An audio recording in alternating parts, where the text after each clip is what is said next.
Welcome everyone, this is VG.Cantina, your video game podcast. I am your host M, and we're here to talk about some video games. And to do that, let's go ahead and start off with some news that happened throughout the day. Let's go on with a couple of pieces of games that were announced for release. The first one I have here is going to be Company of Heroes 3. It's going to be an RTS from Sega, I believe. So if you're a fan of RTSs, I guess you can look forward to this. I wasn't too sure. I'm not a really big RTS person, so I'm not too sure what to make of this. But it seems like there's some people that are that might be excited for this. It seems like Sega has been kind of making a lot of top-down perspective games with Humanity, and I think there was another one they were doing. But this looks fun. I mean, I know there hasn't been a lot of RTSs going on in the game genre. So seeing one come up and looking like one that people might be excited for is pretty cool to see. So hopefully that goes well. Next game, it's more like a meme title. Honestly, is the Nickelodeon Smash clone called Nickelodeon All-Star Brawl. It's announced for everything. Basically, it is a Smash clone, but using the Nickelodeon franchises. God, man. I think this type of game is my favorite. It's those meme games. I mean, you have those like, what were they called? They were called licensed games, like movie games or whatever type of games. And SpongeBob has some of those, like SpongeBob the movie game. And those were always okay. Never a big fan of those things, but I thought they were fine. But these types of games, these kind of like knockoff games that are kind of like memes, like the Nickelodeon kart racing or whatever, or like any of those, like the Nickelodeon baseball game. I love those games because I think they're funny, I think they're stupid, and if they're good, hey, they can be pretty good.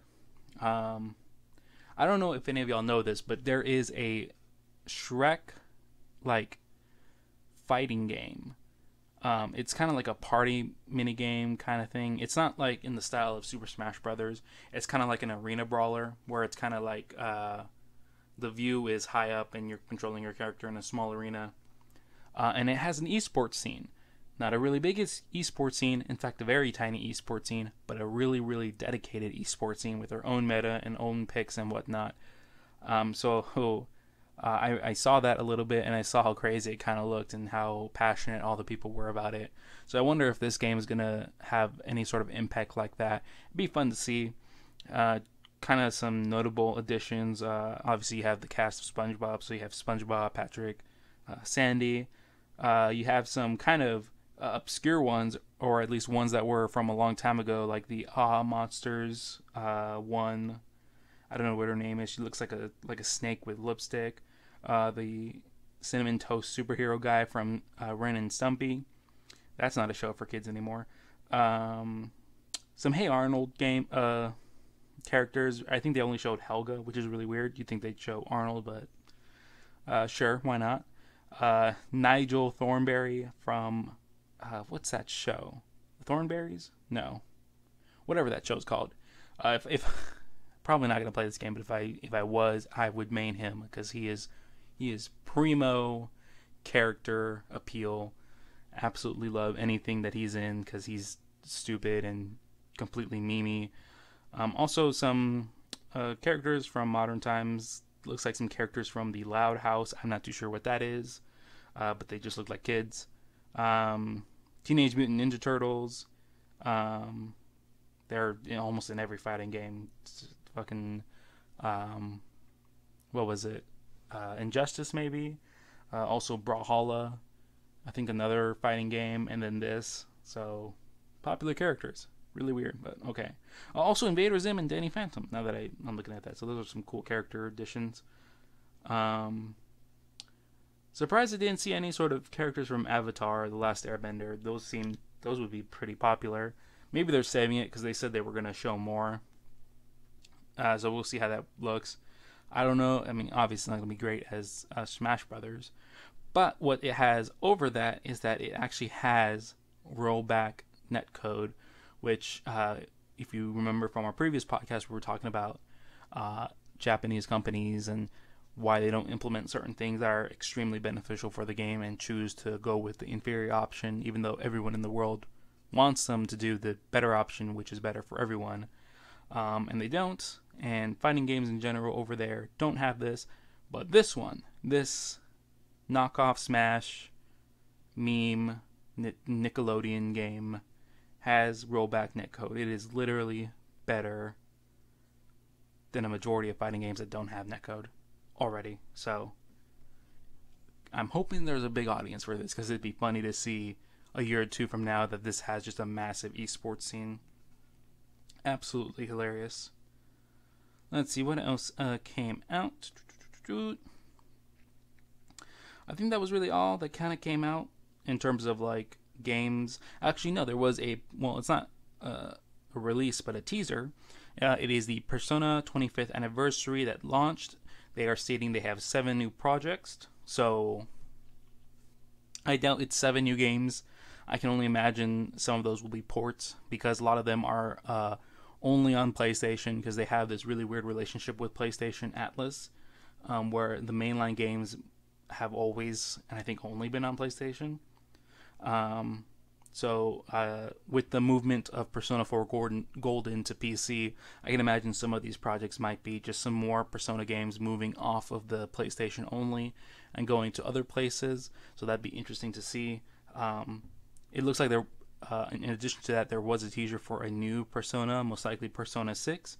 People have kind of just been looking around, looking at it, seeing what they might notice.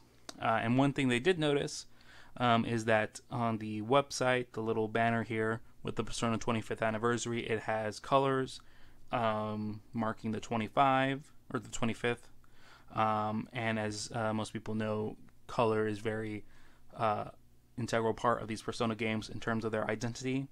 And they have the main characters from the previous Persona games in around the 25th anniversary symbol with their respective colors. And people have noticed that one color is absent and hasn't been used in a Persona game, I believe, which is at the very bottom. The part of the 5 has a white or silver type of color. I doubt it's just because they didn't have a color or anything. I'm pretty sure, and most people are assuming this as well, that will probably be the color for the next one. It could also be just like a blank color they're just using, like, because I know white is usually also symbolic of just being blank.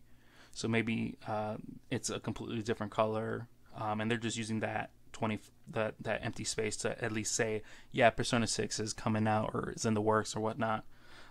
So whether or not it will be white as the main color is yet to be seen. But something people have noticed and kind of picked up, as people usually do when they kind of stare at a certain picture for an extended amount of time for a popular franchise. So hopefully we'll see what they go on. I love the Persona games. They're super fun. They're great RPGs. Just curious to see what the 6th one is going to be, and whether or not it will be exclusive to PlayStation or not. That's always going to be an interesting thing to see with these kinds of games.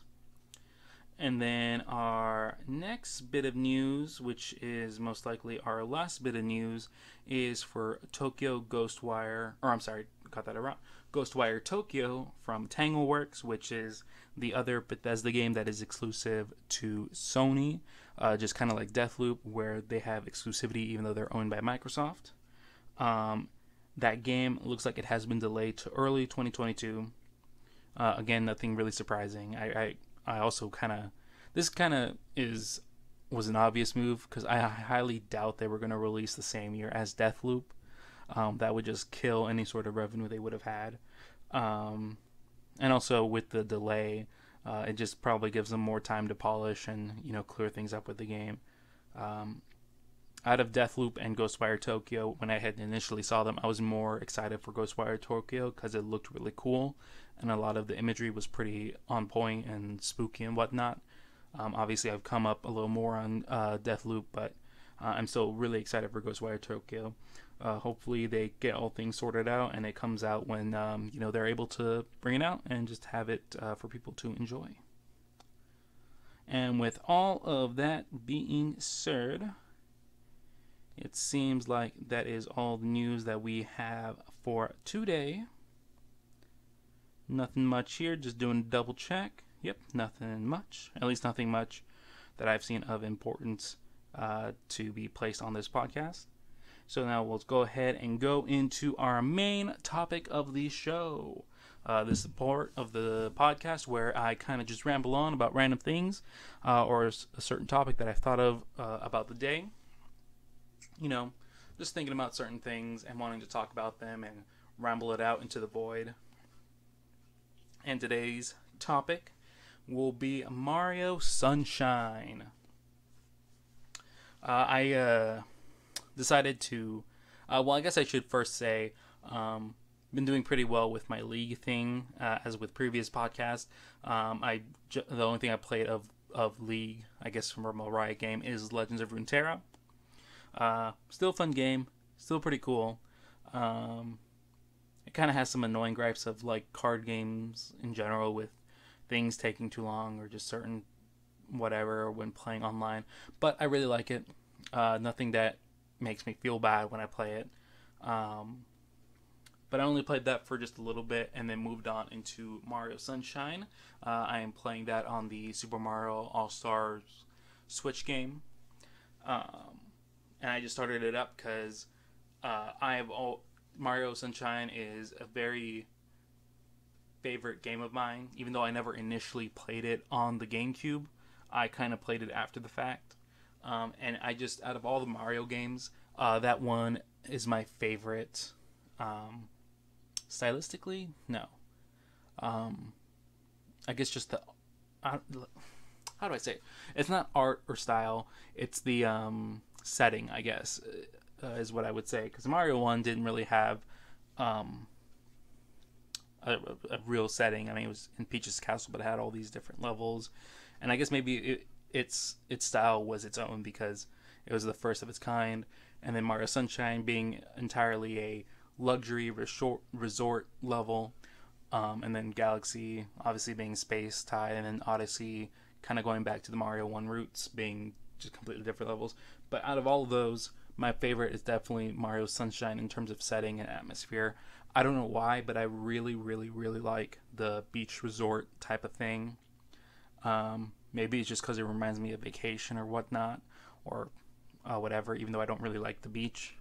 But I really like the setting of it. I love the music of it. I think it's the best of everything. And I was just playing it for a little bit.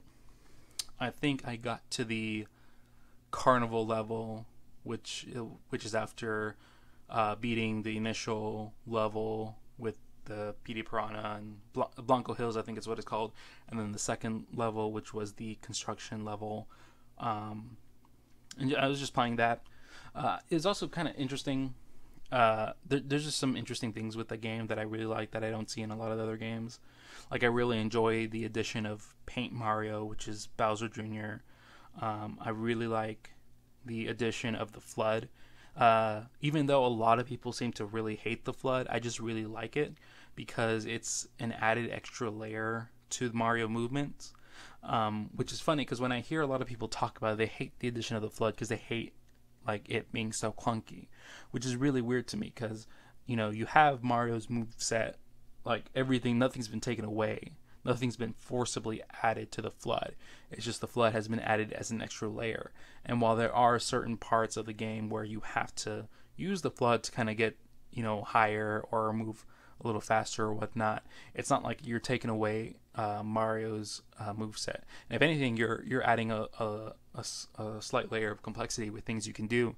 Even, you know, using the Flood even a little bit, like to slide or whatnot, that adds a whole new layer of things, which is just a single press of a button, so you don't even really use the Flood in a lot of respects. I think maybe a lot of people's problems is how janky the Flood is in terms of like the water shooting thing. Because I know the casino level, when you have to kind of match up the suns, is really brutal and kind of annoying. I know, you know, washing or painting or washing off the paint and aiming the Flood, it can be tedious. But I don't think that really should be something that goes against the Flood in terms of movement or what it offers to the game. Just because, you know, it's an old game and there's obviously jank when introducing a new concept. I was kind of surprised. And maybe I really shouldn't be surprised because it's Nintendo and they kind of do the least amount of effort when doing certain things with these Mario games, where they kind of didn't really do a lot for Sunshine. In fact, I think Sunshine was the thing that had the least done to it. I'm pretty sure the 64 Mario had like some stuff polished up or fixed up about it, and then the Galaxy one had certain things either added or whatnot, I think. But Mario Sunshine itself was kind of left to be.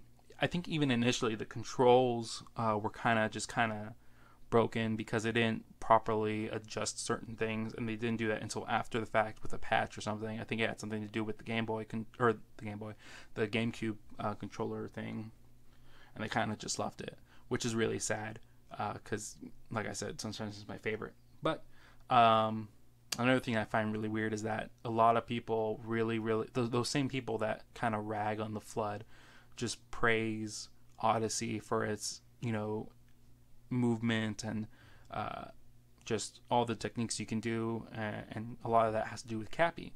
And I just find it funny they rag this thing with the Flood, which also has all these other movement options, and in fact could be seen as predecessors to Cappy, with the way Mario moves in certain button presses. But they praise Cappy, and maybe it's because you don't use Cappy in the ways of like needing to hit certain things or needing to perform certain actions that the Flood has with the cleaning or the pinpoint accuracy type thing, or even like movement on boats where you have to splash water. And since Cappy, to my knowledge, doesn't have any of that kind of stuff, and it's just more supplemental to Mario's moveset, that's why they like it more. Which I find to be kind of like a dumb way to think about it, when, if you remove those things with Flood and just blame that more on like gameplay oversight instead of like the movement that it can add to it, then to me, the Flood is a wonderful addition. I like the style of it. I like how it connects to other Mario franchises, when I think previously there wasn't a lot of connections to other games in Mario. Granted, that could be just because it was so early in Mario's life cycle in branching out into games, but the Flood and certain other gadgets that appeared in Mario Sunshine were invented by EGAD, which was that one character I think in the GameCube's launch game of Luigi's Mansion. And I always found that to be a really cool, I don't know if it's an Easter egg because they kind of allude to it, but it's really awesome to see that. Also just the music and the hub area of that world is just super, super awesome. I think it's the best hub area there is. I think the only thing that isn't as great, and not to say that it's bad, but is the music. I think Mario Galaxy's music in the hub area is super great, especially how it's really dynamic, in which, the more you light up the hub area in Galaxy, the more the music gets added onto into a full orchestra at the end. While the Sunshine hub area is really the same thing through and through, but it's really good music, and I think just that difference between one being dynamic and one just kind of being straightforward, I would much rather give it to the dynamic one. But the hub area itself, I think, is great. There's just so many secret. It kind of reminds me of Peach's Castle in the way there's so many secrets and whatnot that you can go and explore and move around through. But it's a lot more fleshed out and a lot more alive, and I just find that to be really, really awesome. Other things that I really like about that game, I really like the Dark Mario, the Paint Mario. I really like how when you go into those secret levels, they take away the Flood, so you go back into the normal Mario movement, and to me, it really shows, the kind of the missing piece of the Flood, because it makes you appreciate it a lot more when you're doing all of these movements where, certain things you can do really cool movement to get across certain areas, but without the Flood, you kind of have to, I guess, grind a little more in certain areas, which I think is really neat to see them kind of like show, movement in this new 3D space with and without the Flood. The story itself, not too special. I think it's pretty funny they put Mario in jail. I know the GameCube era of Mario games were a lot more, I guess, story heavy. Maybe they were a lot different than the previous Nintendo stories for Mario, because they weren't really anything at all other than the basic, oh, Peach has been kidnapped, and then the current Mario stories, which is kind of very safe and vanilla, and nothing really happens, or there's no new added things. They just kind of try and keep it plain.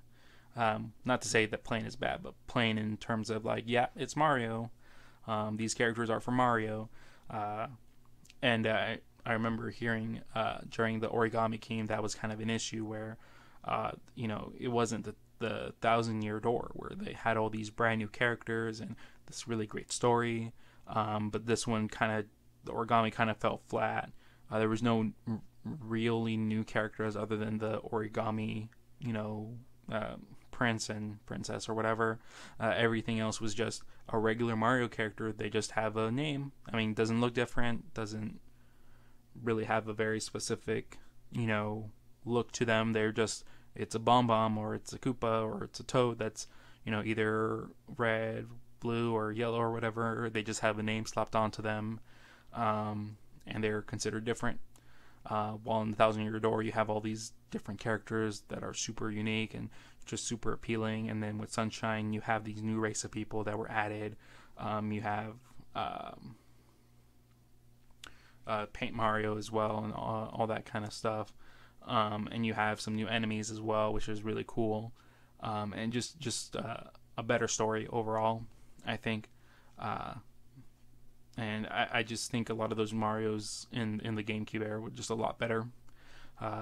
I think that's not really nostalgia talking, because as I'm trying to think because I didn't have a GameCube growing up. I played it at a friend's house and I didn't play a lot of it. But I remember when I was able to attain a GameCube way later on, way past it, and play some of these games on emulation and compare it to the Nintendo of current, I was really blown away of how well these games were on the game, or how great these games were made and told their stories on the GameCube, and was just kind of saddened at the fact that it just seems like it's gone on a downward trajectory. Not to say that the current games are bad, but they just lack a lot of character that was on the GameCube. And obviously, the reason why I'm talking about Mario Sunshine is because I talked yesterday about the one that got sold for a obscene amount of money, and just had the urge to play some Mario. I played a little bit of the Mario 64 prior. That game. People always say that game is timeless and whatnot, but I think the game has aged poorly in a lot of aspects. The level design and whatnot and movement is great, but a lot of the other things and other, surroundings of the game have aged really, really bad. So I don't have rose-tinted glasses about that game. Even though I'm pretty sure I did play that in my youth. So it's weird because you think I would have some nostalgia for it, but no, I'm kind of middling on it. I don't over glorify the game. Honestly, I prefer Sunshine over 64. I know for a fact that's a hot take, but I just do. I prefer Sunshine. I like, maybe it's just because I like water, not water levels or water in general, just like water, like pools and beach resorts. Not the sea though. I had bad experiences with just gulping seawater and having sand everywhere. It's rough and it gets everywhere. But no, I think maybe it's just the style of it. I think that's really all I have to say about Sunshine. I can't think of a lot of things. Again, I'm doing this thing where I'm not playing through an entire game to its fullest. I'm just getting a handful of games and rotating them out, so I have so I don't get completely burnt out on a game, and hopefully that leads to me beating more games, because I've been I have really bad troubles beating games that I play or just leaving them to die because I just get burnt out and I don't feel the urge to play it. But I've been feeling the urge to play a lot more games with this new system. In fact, I might even play more Mario Sunshine after this because I'm really thinking about that game. I like everything about it. You know, every time I have a game I really like, I always wonder how would it feel to speedrun this game? Because when you do things as I do with games, and your hobby is games, there's going to be a certain point where you replay certain games, or you know a game so well inside out that you can fly through it, or quote unquote fly through it the normal way. You kind of get this urge to feel like, well, maybe I should try speeding running this game, because it's really cool to kind of play a game you love and know, and essentially break it and twist it and turn it and just see how the game ticks. And I've always wondered, how would it be? Because I know these Mario games are the number one in speedrunning. Mario 64 being the king. I mean, I see that's being speedrun everywhere, being speedrun blind, being speedrun by 2 people or whatever. I haven't seen Mario Sunshine speedruns. I know they exist, and I know they're pretty cool. And I know there's a lot of technical things where you try and clip through. And I always wondered about that. And I guess would I have to get an emulation to speedrun it? Would I need HDMI up GameCube to play it originally? Should I play the Super Mario All-Stars version? Because I know the All-Star version is based on an emulation, I think. So I wonder how different certain things are. I know they've, touched some stuff, and I wonder if they patched some things for whatever reason. But I'm curious. I know a game that I would like to speedrun if I ever get my hands on it, which is essentially the system itself, is a PS5, the Astro's Playroom. That just seems like a super fun game. That seems like a Mario type game that, is not done by Nintendo. And that looks like a game that'd be super fun to speedrun. Just absolutely a fun and cute time with the little robot. And with that, I think that's all I really had to talk about. I'm noticing now, with the previous podcast as well, that my podcast timers have been shorter. Initially, they were around 45 minutes, and now they're getting hard to break into 30 minutes. So I'm going to have to look into that, because I noticed as well during this time I had a lot of pauses. So that's just something to work on, see what I need to do to make this podcast better. See if I should have, because right now I'm kind of doing a lot of these that's free form. I don't really have like a little docket in front of me to kind of have points to talk about. I just kind of want to just speak and ramble, like I said, but I don't think that's going to be the best way to go about these things, because I would really like to have these at about 30 minutes, at max 40 minutes, without these long pauses that I have to kind of catch my thoughts up with my mouth or whatever. But, we'll see that for next time. That's probably something I'll have to think about. For now, though, this has been VG Cantina. I am your host, M. I will see you all on our next podcast. Enjoy your day.